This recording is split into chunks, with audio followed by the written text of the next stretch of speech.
What's up, guys? I'm Donnie Rask, and today I'm so excited to share my thoughts on one of my personal favorite film cameras in my collection, the Contax TVS III.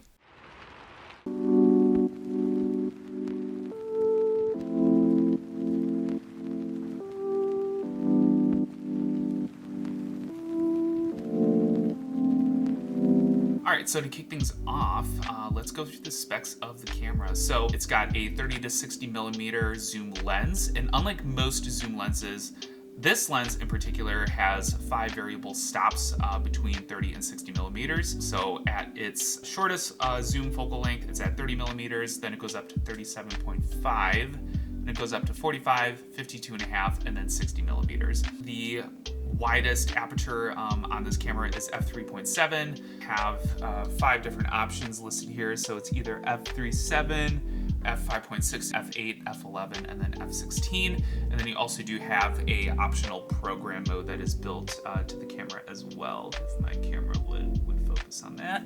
It's made out of complete metal aluminum construction, so it has a very premium, very durable feel to it. Starting with the front, so with the lens, it does come with a built-in flash. This is your viewfinder right here.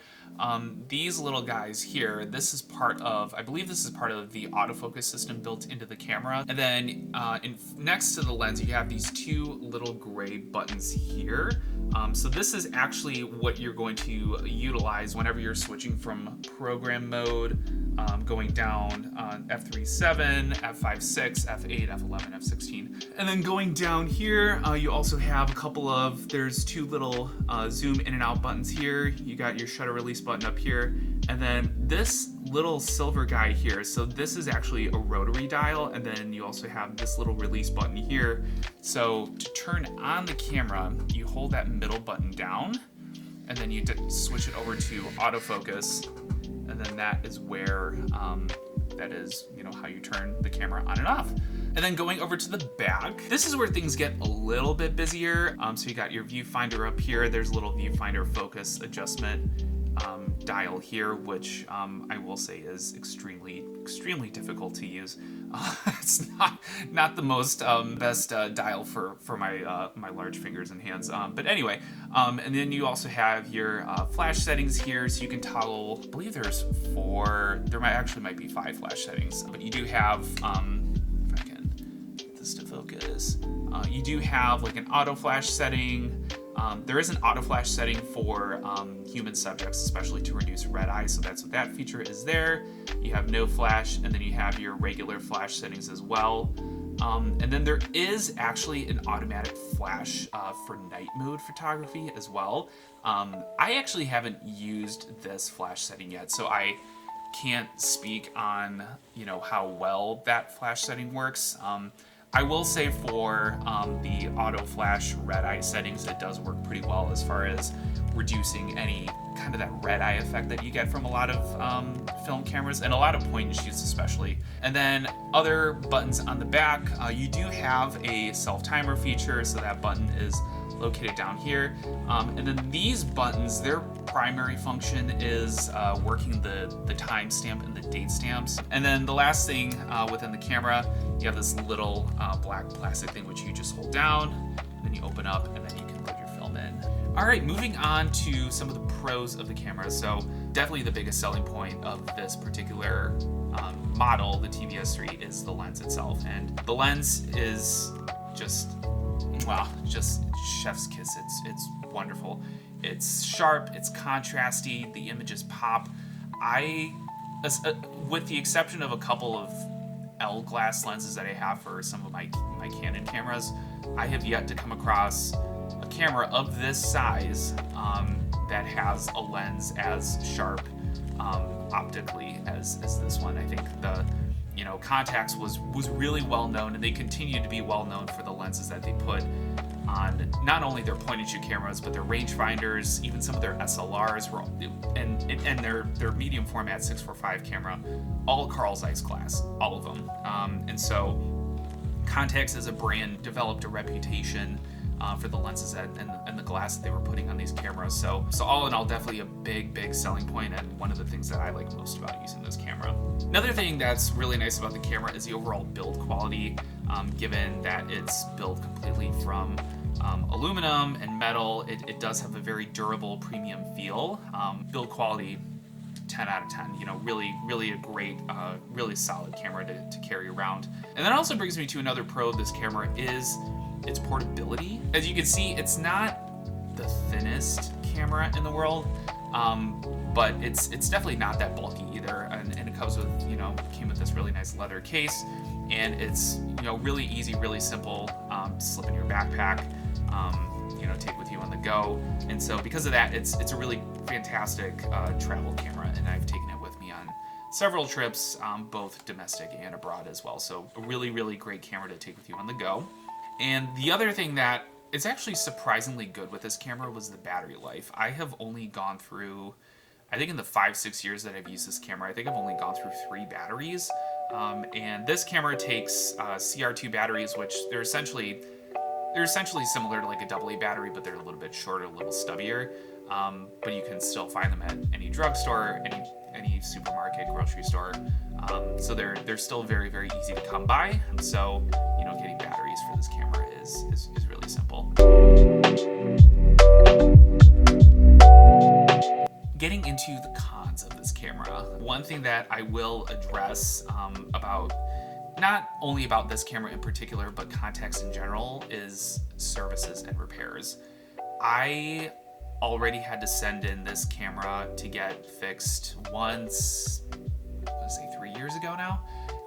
And there's only one place in the entire country, Nippon Photo Clinic in New York, that services Contax point and shoot cameras, or that are authorized to service point and shoot cameras from Contax. And because the manufacturer is no longer in existence, and they have been for quite some time now, finding parts and components to repair and fix and service these cameras is also a really big challenge. And when you do come across those parts also tend to be very expensive.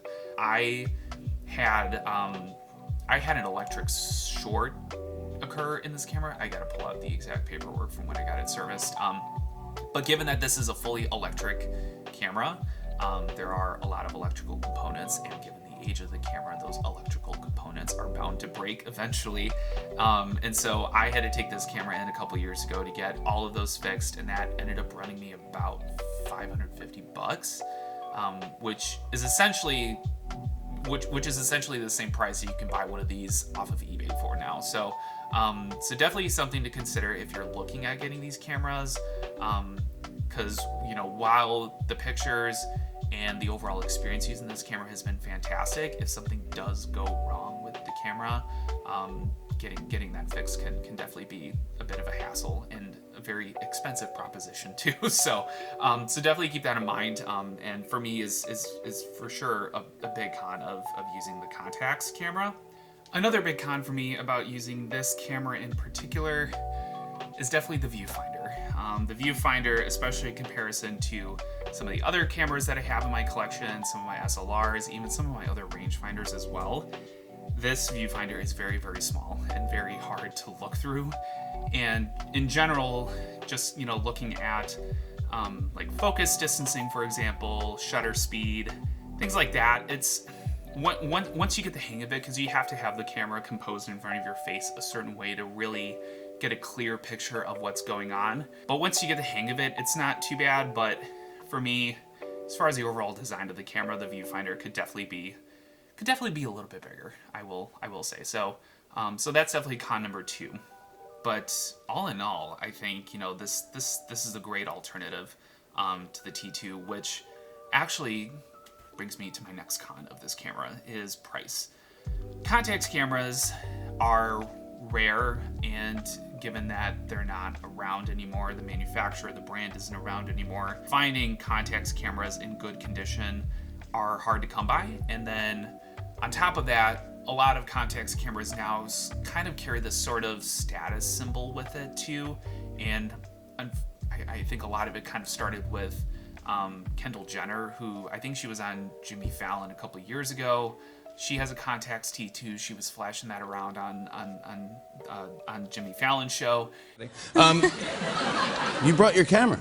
Yes, I did. This is the one you use now? My little contact. And that's how you... And then I think even more recently, Dua Lipa posted a picture on her Instagram with a Contax film camera as well. So there is definitely a little bit of a, you know, some prestige with it. So yeah, so all in all, price of Contax cameras are pretty expensive. However, in comparison to the T2 though, I will say the TVS III is, in my opinion, actually a pretty good value. I've seen most of these on eBay go anywhere between $400 and $600 in comparison to the T2, which on the low end I've seen go for $800 on eBay. I don't know how much that value has fluctuated in the last couple of years, but from what I've seen on eBay, $900 tends to be kind of the median value of the T2. So they're, you know, definitely not a cheap camera, and it also doesn't have a zoom lens like this one does. So, and it's also not as expensive as like the G series rangefinders, you know, G1, G2. You're getting into you know, the $1,000+ range for some of those cameras and the lens kits that come with it. And yeah, that's pretty much it as far as, you know, my general thoughts on the camera. I would definitely recommend it again for anyone who's looking for a really great travel film camera, someone that, you know, is looking for a camera that has a really sharp, really high quality lens built into it as well. I think if you're looking for a cheaper alternative, I think a lot of the Yashica T series cameras, which also have Carl Zeiss T-Star lenses on them, I think those are also really great alternatives. They also tend to be a little bit more affordable than what you're gonna see come out of Contax, but the build quality won't be as good with the Yashicas because those are made of mostly plastic, whereas this is built from metal. So yeah, that pretty much sums up my thoughts on the Contax TVS III. If you guys like this video, please give it a thumbs up, leave your comment in the comment section below, subscribe to the channel, and I will see you in the next video.